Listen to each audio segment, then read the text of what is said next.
everybody, we're in Carlisle today with common law assent.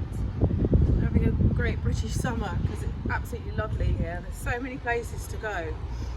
We've just found this courts of justice, so I'm going to cover another section of the layman's to the English Constitution before we move on to the castle and read about the royal assent there. So we're on the part of, it says, on the dispensing power of the King to dispense with a penalty for an offence. In 1674, Chief Justice Vaughan of the Common Pleas ruled that the King cannot dispense with a penalty for a common law offence. The King can dispense with a penalty for a statute offence, but he cannot dispense with a penalty for all statute offences. The King cannot, for example, allow someone to commit murder. The King can dispense with a penalty when he is the victim, but he cannot dispense with a penalty when it affects a third party who could claim for damages in a court of law. The King cannot, for example, allow someone who has a duty to repair a bridge avoid liability to anyone using the bridge, because that would remove the right of anyone injured by walking over the bridge due to its lack of repair from claiming for damages against those whose duty it was to keep the bridge in good repair. Queen Elizabeth I forgave the Earl of Essex for his personal treason against her when he went to strike her with his sword, but she removed his head when his treason was against the state and her subjects. Seeing the date on that is 1777 to 1840, so we went back further than this one.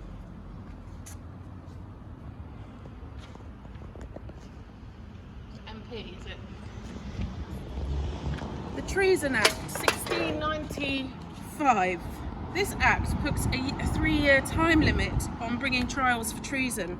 Bearing in mind the preceding explanation of the powers of dispensation available to the King and the actions of Queen Elizabeth I, we can clearly see that this time limit is nonsensical in allowing someone who has committed treason to get away with it just because they are able to avoid arrest for 3 years. It is also ultra-virus because the King cannot give the assent for what is a partial dispensation for an act of treason, when we all suffer a loss should treason succeed. We all of us have a right and a clear duty to prosecute those who commit this most serious crime.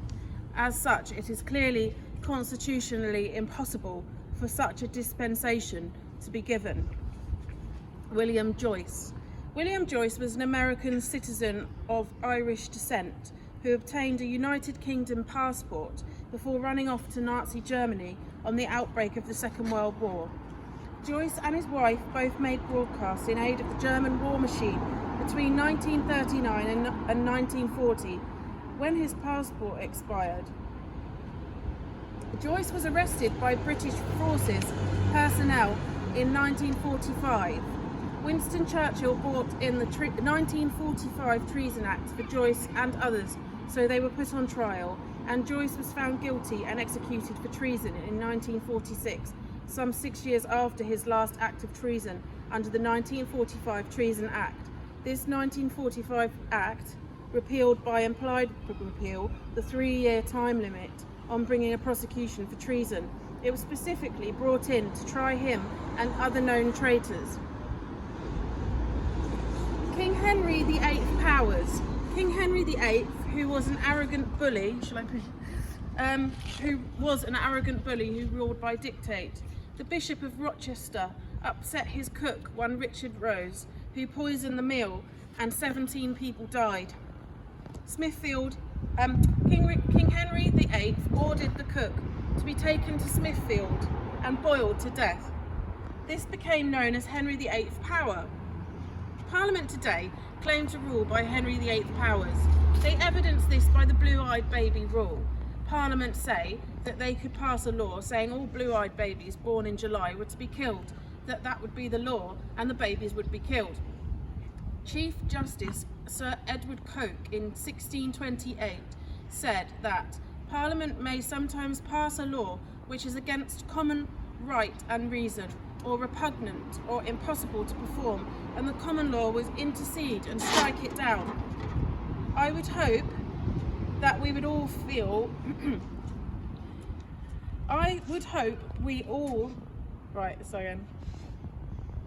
Sir Edward Coke, said that Parliament may sometimes pass a law which is against common right and reason, or repugnant or impossible to perform, and the common law would intercede and strike it down.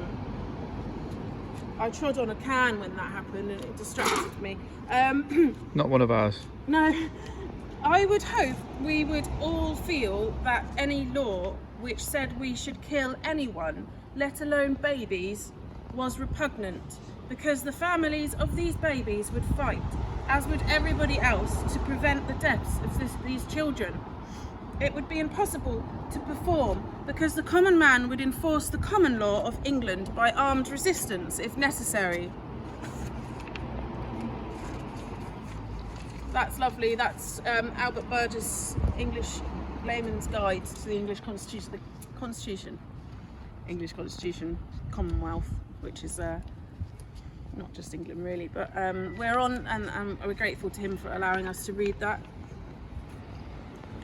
The history of the Royal Ascent is next, so I thought that Carlisle Castle, I'm not sure if that's actually what it's called, but we're right in the city centre, so, and it's like quite a fabulous place. It's quite like, there's a lot of old buildings and old roads for us to explore.